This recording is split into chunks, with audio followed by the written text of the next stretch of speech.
Back at Veterans Field, the Chatham Anglers are home after 4 straight games on the road, a 3-3 record, now back in Chatham, joined by the manager John Schiffner for now our 7th manager show. Keep counting, up and up and up and up. And the first thing now back at home, you get your own choice of music. How great is that? Well, yeah, this is good music compared to some of the stuff we've been listening to the last few games. It's been brutal.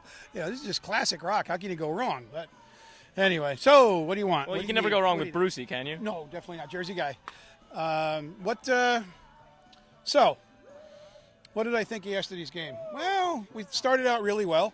I thought Matthews pitched very well in his first outing.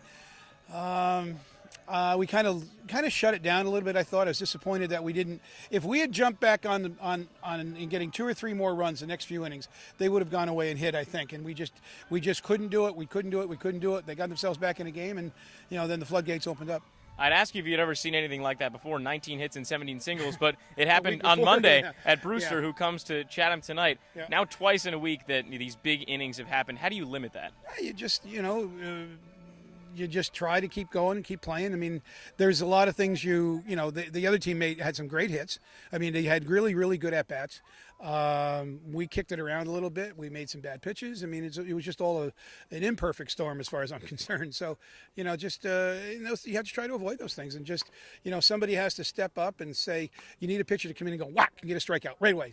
Let's stop this stuff right now and get a strikeout. Well, speaking of those pitches, the few that got away, the catchers and pitchers still working on getting together. And when you have so many new guys working together, what are the many challenges that the battery mates face? Well, they just don't know one another. Your catchers have caught, the regular catchers have caught guys all starting from last fall. They know pretty much what to expect. These guys don't. I mean, how much, for example, I watched against YD, Cosgrove threw a changeup, and the thing moved about 2 feet. And unfortunately, Lefebvre just had never seen his changeup really and he just missed it. And it wasn't, it wasn't Lefebvre's fault. It was just the thing moved so much. So if he had thrown several more bullpens, a lot more bullpens, he would have known, that thing's going to move a little bit. But it's the same thing with breaking pitches. Different guys have different arm slots where their breaking pitch comes from. Some guys, their 2-seamer moves differently. Some guys 4-seamer move. And that's all a matter of just repetition. Speaking of another pitcher, J.B. Bukowski will make his second start for the A's tonight. Started on opening night and was really strong through 4 innings, but then shaky in the 5th. What do you expect to see out of him? I mean, he had a blister. It wasn't shaky. He gutted it out for us, which I wish he had said something sooner. We would have gotten him out. He actually broke through a blister and was pitching through it. Rob got out there and they needed a transfusion for him. So, hopefully he'll give us a warning if something like that's coming up tonight. He threw very well. I mean, he will be one of the class pitchers in next year's draft. He is going to be a very high draft pick. I'm really appreciative of both North Carolina and him saying, hey, you know what? I wanted a Cape experience. I'm going to come up there and get some innings before he heads to Team USA, and we couldn't thank him enough. And it's, those are the special things. These, these guys are going to say someday, hey, I was on the same team as him. He's that good. How about that? Yep.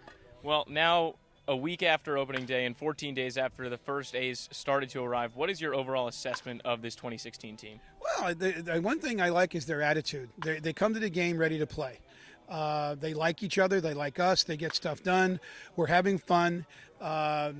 We want to win some more games, of course, and I think we will.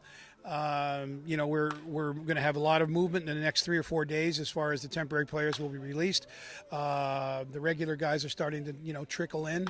And again, that whole process has to start again. You're going to have to create new chemistry. And hopefully the guys that have been here the longest are going to be able to be leaders and say, this is what we've done and this is what's expected of you guys, you new guys. And the other thing is you really feel badly. You feel badly that we're going to release players.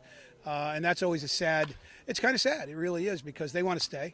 I want them to stay. I wish we could have a 40-man roster, but you can't do that. And so at some point you have to make those tough decisions. And Rob and I are just sitting in the dugout trying to figure out some of those things now. Which who's coming in next, who's going to leave, and how long is this guy going to stay? And it's not easy. And then obviously we're trying our best to help them find places to play for the rest of the summer, whether it's here in the Cape or in other summer leagues. Are there any temporary players that have made such an impact early on that you might see them for the entire summer?